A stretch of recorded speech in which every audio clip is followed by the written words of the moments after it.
Episode 42. Bury the Dead. Vriishany's worst fear came true.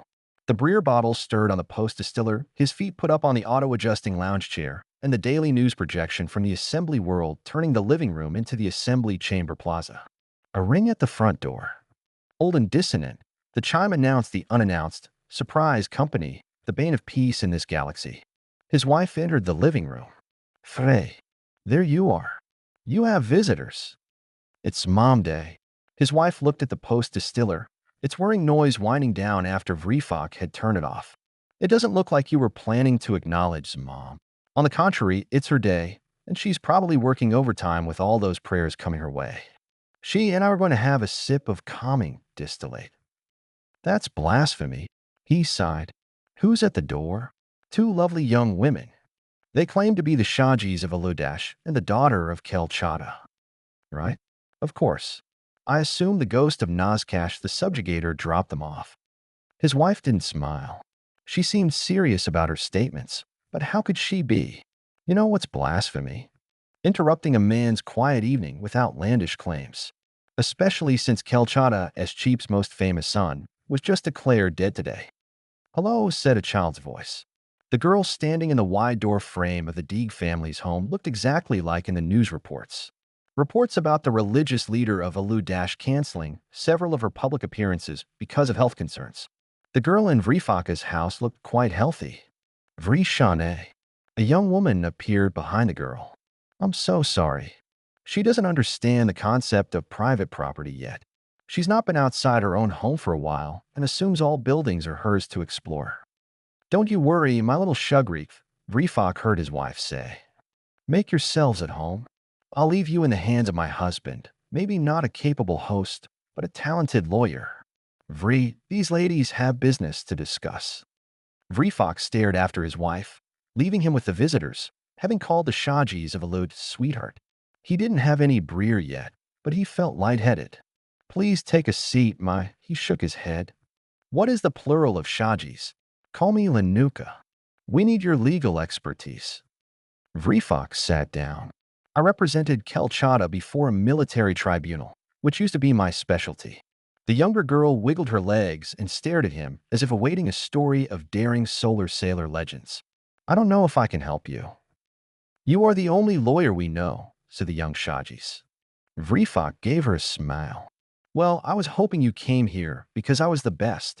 His wife rolled her eyes when rejoining the group, carrying select sweet and salty juices. 2 drinks for the lovely ladies, and 1 for the funny lawyer. Linuka chuckled. Sorry, Master Deeg, I would have phrased it differently, but Vriishany has a close relationship to the unfiltered truth, and that's why I want her to join the assembly. Vriishany almost dropped the drink his wife had handed him. The assembly. You must know that you cannot simply. The Shaji's gone missing. Kelchada's daughter sought him out the moment they declared her father dead. I see. The young lady is to fill your father's assembly seat, which is now vacant. The problem is, said Linuka, that she is not a citizen of SG. How can we work around this? Vriishany almost let himself slump back in his cushioned seat, then remembered the wiggly girl was indeed a head of state. He cleared his throat. The news reports earlier stated Kelchada was still an ESG. Local contributors mentioned it proudly several times. But even as a family member, she cannot simply inherit your father's citizenship. Linuka Omga glanced at the young Shajis. She would need to be my father's child. I am her aunt, said the girl. But people would think it strange if they saw us on our adventure. We are sisters now. Linuka touched Vriishany's face gently. My drink is too salty. I should have picked a sweeter one like you. Could you find a nice lady and ask her for one, please? The girl jumped up. Sure. You could have mine, but I drank too fast. She skipped into the hallway. A moment of truth was coming. She's a clone, said Linuka. What? I thought she was cryo-stored at some point before being brought to term. She is quite young, like she had been preserved for a generation. Why would she be a clone? Linuka sighed. The original Vriishany Omga wasn't stillborn, nor did Venus remove her from succession because she was female. These are the official lies. She was aborted because she had severe genetic defects, and my loving grandfather didn't want to be bothered by an imperfect successor. Some crazy Krug's Dartuske mystic saved and stored her body to save the continuity of the ancestral bloodline. Later, they created a clone free of genetic abnormalities, and the assembly presented her as the true Shajis. Vriishany shook his head. The Shajis of Alu Dash is an embryonic derivative? Did the living room feel too hot? Would you like a breer? I need a drink. He turned the post distiller back on.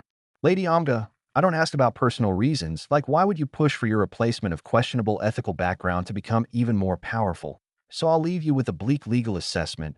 In order for Vriishany Omga to have any chance to benefit from Kelchata's assembly vacancy, she would have to be an SG citizen.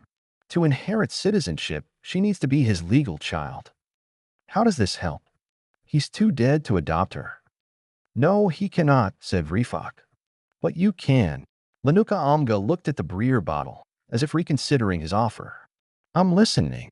In the olden days of the Reclamation, pretty much everything was legal about human cloning. Survivors who had spent generations on flimsy solar sails were riddled with health issues caused by cosmic radiation. So-called contingent biological reserves, or contingency clones, were common for replacement surgeries. Linuka shuddered. The post-Galacticide was a wild time, Lady Omga. Cheap appears civilized now, but it was considered the frontier just 3 generations ago. Many frontier laws are still written in the Nominate Charter, including the cloned kin law. Never heard of it. Many people took pity on their medical backups, especially once they saw them, and didn't want these perfect versions of themselves being cut up for parts. The cloned kin law gave the contingency clones a path to full personhood by way of adoption into the family. I want a family, said Vriishany Omga, approaching to hold a tall drinking container into Linuka's face. Here is your drink. It is sweet this time. People in the palace were mostly nice, but they were not family. No, they weren't, Vriishany, said Linuka. We're just talking about how to make you my real sister. Oh, that is exciting. Real sisters. How are we going to do that? Vriishany forgot to ask Linuka Omga one crucial question while he had the opportunity. Did Vriishany Omga know she was a modified construct? Yes, we believe we found a solution. You're special, my Shajis, and there is a law that can make special people family. Linuka threw him a grateful smile. There remains one problem, said Vriishany. While this would make the young lady eligible for Kelchata's seat, it doesn't guarantee it. The adoption would make her only as eligible as any other well-edged Regency citizen. The planet Prawl and its honored ground ruins make the political entity eligible to send someone to the assembly. But it doesn't have to be Vriishany. A family relationship to the discoverer of the honored ruins might be a factor in the eye of the public, but not a binding constraint for the government. Linuka pondered. This cloned kin law is an old law, you said? Does the Regency recognize other archaic laws? If there had been no compelling reason to change it, yes. Some of the laws might predate the Galacticide. The older Omga girl smiled. Then my family needs to become citizens of Prawl. That made no sense. Prawl, Lady Omga? The world is an unincorporated territory of the Regency. There is no citizenship to be had. It would have to be colonized first. How do you colonize a planet? Asked Vriishany. Linuka laid her arm around her future sister. The same way humans have always known that a new world is theirs. By burying their dead,